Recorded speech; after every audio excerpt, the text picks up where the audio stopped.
Now, the issue of attacks on judicial officers is becoming a negative trend in Nigeria.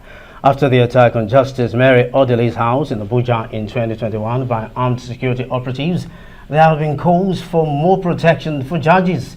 The recent killing of the magistrate in Imo State has again brought the matter to the front burner. Arise analyst Frank Tietie joins us to talk more on this. Thank you for joining us. My pleasure.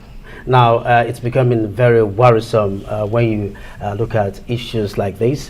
What do you make of matters like these and the implication to the judiciary?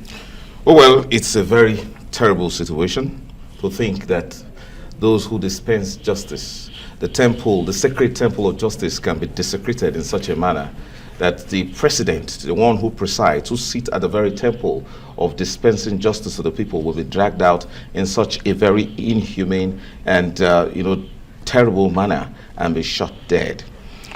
There are a lot of implications to that. It's a catch-22 situation, because what are you going to say?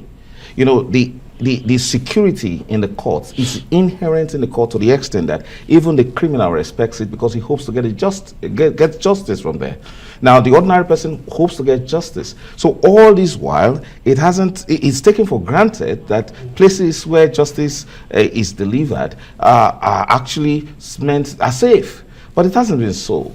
You need to look at the situations, the conditions of certain places where you have these courts that are created by these state governments. When the chief judge, for example, creates a customary court or a magistrate court by one warrant or the other, what he thinks most of the time is that he just establishes a judicial division or a customary court area, forgetting that it is beyond paying the salaries of these judges. But to a large extent, many of these judges don't even have orderlies. Not to talk about the sheriffs that carry that aura of the presence of the authority of the state. So it's a big problem, and it is beyond going on strike for 3 days. It demands overhauling the way justice is dispensed in this country to the extent that there is safety in the courts. Again, this is what makes it difficult when you now think that, are you now going to man our courts with heavy security presence? The courts are supposed to be symbols of freedom, justice, liberty.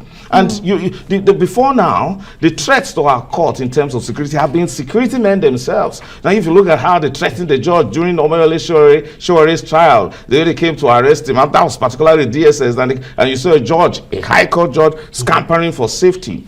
What I think we need is to think of how to create buffers for every court. I remember practicing in Delta State, going to courts in places like Patani. That particular court was just on the River Niger bank. If anybody wanted to disrupt state authority, he could just run out and then cause commotion there. So we're thinking that there should be buffers. The kind of security you have in the headquarters of the Federal FCT High Court, for example, it's not the same in Apo, in Jabi, in Kubwa. But when you're thinking that it should be replicated, it doesn't threaten lawyers, it doesn't give the impression that the court is under siege. But you see, there are metal detectors, you walk through them, and then you have to identify yourself somehow. Unfortunately, we don't find that. Not to talk about places, you go to National State and think of the conditions of the courts. It's at horrible. the end of the day, Barrister Tietie, if you look at the story, the fact that this magistrate was in the courtroom when this happened, he was dragged out, from the information we have gathered, dragged out and brutally murdered.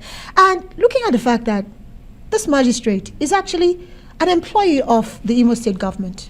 And to think that the Imo State government is yet to respond to this. We need to actually look at this, because at the end of the day, judges are supposed to do their jobs without fear or favor. So what is the implication of this?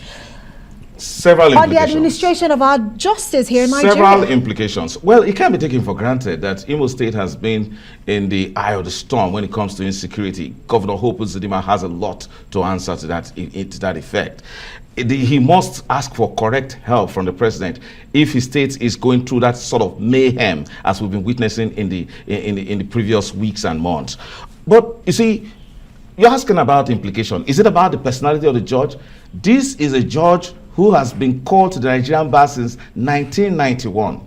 A level of I mean, a level of, the expectation is that he should have a level of condition of service that should protect his personal security. I made a point about a buffer. A buffer in the sense that when you see the courtroom architecture, it is done in such a way that it's difficult to reach a judge. But that's not the case in several of these lower courts, these inferior courts you find in the states. So our call should be that, look, provide the same buffer you give to the high court judges, in the sense that you just can't reach them. If there is a commotion one way or the other, the judge should be able to dodge. That's the reason why the judge emanates from nowhere and appears and approaches the bench to see that you don't know where he comes from. And then you see the symbol of the authority of the state being the policeman or the sheriff standing beside him with a gun. Now, what are you trying to say? That you are asking somebody to go and decide the fate of persons, whether they should go to prison or they decide about customary land ownership, which the fight for which can be very fierce, quite vehement and violent, and then you don't give protection to that kind of person. You make him so accessible that somebody can just come to a court, and you need to see the way they sit in. Take for Karu, for example, and even in some of the lower courts in the FCT, the magistrate is just sitting out there. The court clerk is sitting there. You've actually made the point with regards to we need to improve security in our courts, not just in Imo State, but all across the country. But Imo State is quite peculiar. If you cast your mind back, courts have actually been burnt in Imo State in recent times, and we've not seen anyone, arrested or even prosecuted for that. So you've talked about the courts and what they need to do. What about the security agents themselves? How can justice be protected? Because it's not an attack on just the court. Could you marry that? Hang on, sorry. Yes, please. Can you marry that with, you mentioned overhauling the justice dispensation. Can you marry both? And with the brevity of time, I hope you can do I'll try. But let me tell you, the courts must not sit in such places.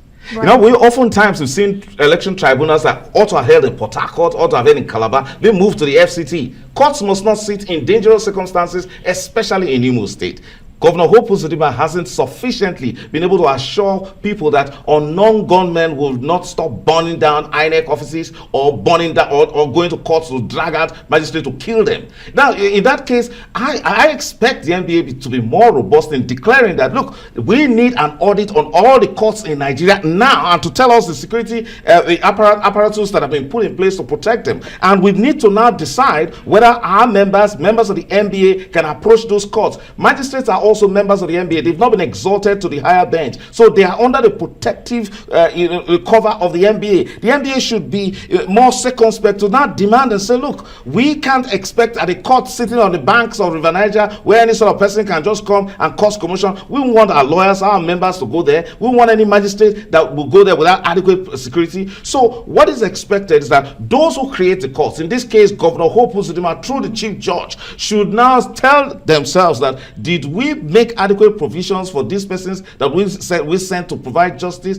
Justice is a very crucial element to send. It's important that, you have to balance the fact that there should be freedom of access to these courts. For goodness sake, protect the lawyers, protect the justice, and then not let people be afraid in approaching the courts all the time.